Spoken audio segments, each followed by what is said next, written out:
We've talked a lot about the rejuvenation of Jackson football this year, and rightly so. After a decade of struggles, the Tigers are 8-1, and their only loss coming in a Week 0 game against unbeaten Brunswick. But we should also give some attention to First Coast. After a winless season a year ago, Marty Lee decided to come back, give it another try, and the Buccaneers responded with 5 wins in their first 8 games. Tonight, a big test against Jackson. To Ocean Way we go. Senior night and homecoming at First Coast tonight. I think that guy's a senior. Second quarter, First Coast gets the first points of the night. Austin Harris takes the handoff, gets to the outside, and scores. They go for 2 and make it. It's 8-0 First Coast. Jackson trying to respond, but the Bucs defense gets the turnover. That interception would set up a Buccaneers touchdown. It would go for 2 and miss, and it would be 14-0 First Coast. Bucs were rolling back on offense. Rodney Tisdale Jr. to Thomas Jackson. This will move him downfield. Right at you. Bucs end the drive with another Harris rushing touchdown. And First Coast knocks off Jackson. Big win for the Buccaneers, 30-16, the final. Bishop Kenny University Christian played last night. UC trying to wrap up a 9-win season against the Bishop Kenny team, trying to do the same. Christian's driving mid-first quarter, and Dwayne Stuckey looks over the middle, and Reagan Johnson picks him off. It's BK football. Second quarter now. James Reeser getting to work. Screen pass to Michael Leonard. And watch this effort by Leonard. Breaks one tackle, stiff arm one, breaks another, and finally takes a host of UC defenders to pull him down at the 1. On the next play, Reeser pushes his way in. Kenny goes up 7-zip. UC would answer right back, though. 4th down, and Oral Gray just needed a yard, but he gets a little more than that. One of the most exciting offensive players in the area rumbles all the way down to the BK 4-yard line. Very next play, go Gray. Into the end zone, tie the game at 7. Christians led 21-10 at the break, and they go on to win it 29-10. Both teams will be headed to the state playoffs up next. Let's check out some other scores from around the area on our Football Friday scoreboard. Creekside finishes up the regular season with a 47-23 rout of Ponte Vedra. Knights finished 8-2. They will head to the playoffs.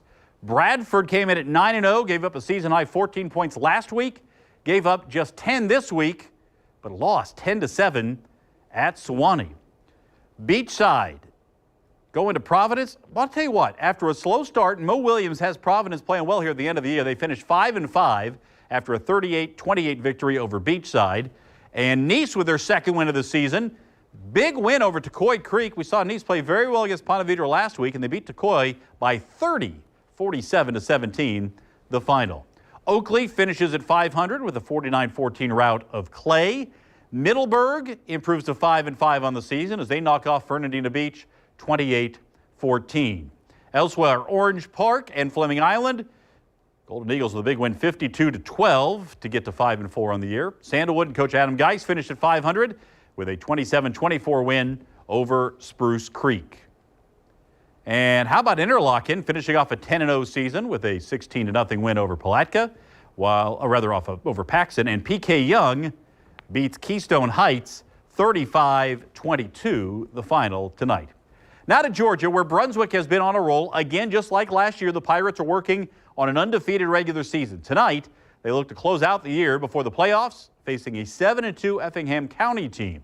To Glenn County Stadium we go. First quarter no score on senior night at Brunswick. And to watch this individual effort, Jared Jenkins will hook up with TJ Mitchell. And then Mitchell does the rest. Look at this. Breaks into the inside, spins away from one tackler, gets a block. He's off to the races. There he goes. 52 yards for the score. Brunswick up 7-0. This one is tight pretty much throughout, though. Fourth quarter, Brunswick up 23-14. Effingham going deep. Nate Hayes to Ashley Thompson. Breaks a tackle around the 20, and he's in. 65 yards for the score, and it's a 3-point game. Less than 3 minutes to play. Brunswick driving. Jaden Drayton to the right and fights his way in for the touchdown to make it 30-20. Effingham would score a late score, but Brunswick stays undefeated, 30-27, the final. Checking some other scores from our Georgia scoreboard. Camden County with a big win, now 7-3 on the season after a 48-21 victory over Lowndes. While Ware County goes to 9-0 on the year, they knock off Coffee 31-20. 6. Also on our Georgia scoreboard, Charlton County improves to 7-2 on the season with a 55-28 win over Lanier County. Glenn Academy 6-4 on the year as they knock off Lakeside Evans 42-20. One more score to get you. Pierce County 9-1 in the regular season after they took care of business at Tattnall County 37-7 the final. Be sure to download our Football Friday app. It's the best way to keep up to date on scores from around the area. You can also watch highlights and have a full game story from our game of the week, and it is a great way to stay up to date during the playoffs. The Football Friday app for Apple or Android. Just search WJXT Football Friday.